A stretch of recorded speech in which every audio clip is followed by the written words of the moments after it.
Welcome to the Hidden IT Tax Podcast, a part of Connectivity Without Chaos. Today we discuss optimizing IT spend by auditing contracts before they auto-renew. So, imagine signing a lease for this massive corporate office, right? Half your workforce goes remote, but your landlord just auto-renews the lease at a premium. Right, so you are paying thousands to just heat empty rooms. Exactly. Now, imagine those empty rooms also have, unlocked windows right at ground level. I mean, that is exactly what is happening in your PEC stack right now. Oh, absolutely. It happens everywhere. Yeah. So today we are pulling from Provision Networks and ICE Outsource to figure out how unchecked vendor auto-renewals are quietly inflating your budget. And, how you as IT and finance leaders can establish some proactive control. Because vendors have this really brilliant packaging. Auto-renewal is constantly sold to us as a convenience, right? Like a way to keep the lights on without drowning your IT team in paperwork. Right, a set it and forget it kind of thing. Exactly. Yeah. But mechanically, well, it is a financial insecurity trap.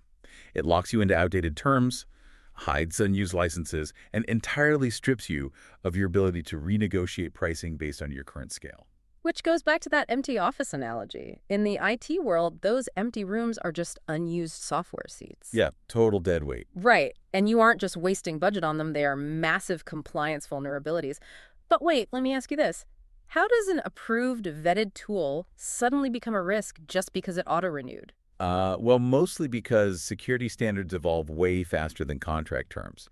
Say, last year you vetted an application and it met all your requirements. Okay. And then it auto-renews. But over the last 12 months, your company achieved SOC 2 compliance. And that specific vendor tier no longer meets your new data encryption standards. Oh, wow. Yeah. Because it bypassed a manual review, that formally vetted application is now effectively shadow IT. I mean, it is processing company data completely disconnected from your current security policies. That is actually terrifying. It really is. But let me play devil's advocate here for a second, because manual renewals sound like an administrative nightmare. Like, if I am a CIO, telling my team to manually audit every single SaaS contract before renewal means I am sacrificing major productivity. Sure, I hear that. Aren't we basically trading a hypothetical compliance risk for a guaranteed operational bottleneck? It is a real bottleneck if you lack a system, absolutely. But the trade-off is leverage. Vendors intentionally stagger renewal dates across different departments, specifically so you never have the visibility to negotiate a bulk discount. Oh, that is so sneaky. Highly sneaky. Or they bury data portability restrictions that only trigger if you try to cancel within 30 days of renewal. And by the time you notice, you are locked in for another year. Exactly. You're trading a small amount of administrative time now to avoid massive budget misalignment and security debt later. Okay, so how do we actually intercept this without hiring a dedicated team just to, stare at a calendar? Well, Adam Munson from ICE Outsource stresses getting ahead of the deadline. Tracking renewal anniversary dates is crucial. But what are we actually looking for when we do catch them in time? You intercept them by applying a strict 4-question checklist to every renewal well before that logout window closes. So, number 1, is this provider still the best fit for our strategic needs? Makes sense since business needs shift. Right. Number 2, are we getting competitive pricing based on current market rates? Okay. Number 3, are we actually using the right addition or feature set, or are we paying for enterprise bloat?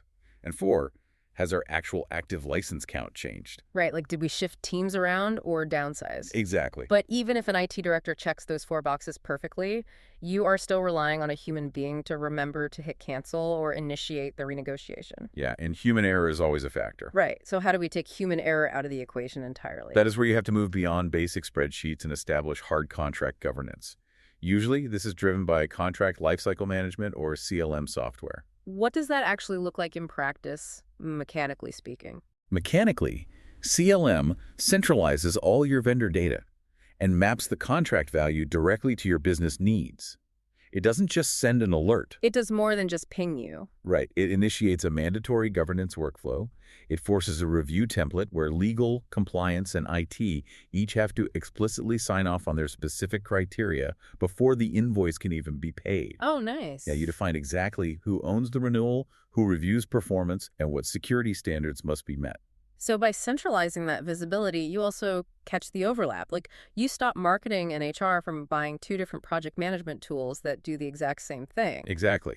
When everyone knows their explicit role in the governance process, You stop paying for redundant services. You start treating contract renewals as strategic leverage points rather than just administrative chores. Which leaves you with a critical question to ponder as you look at your own organization's tech stack. Yeah, a really big one. Do your current IT contracts reflect your actual business goals for future growth, or are they just the very expensive ghosts of past purchasing decisions? Thank you for listening to the Hidden IT Tax Podcast. If you enjoyed this podcast, please like and subscribe. For more insights, see your Substack blogs under Connectivity Without Chaos.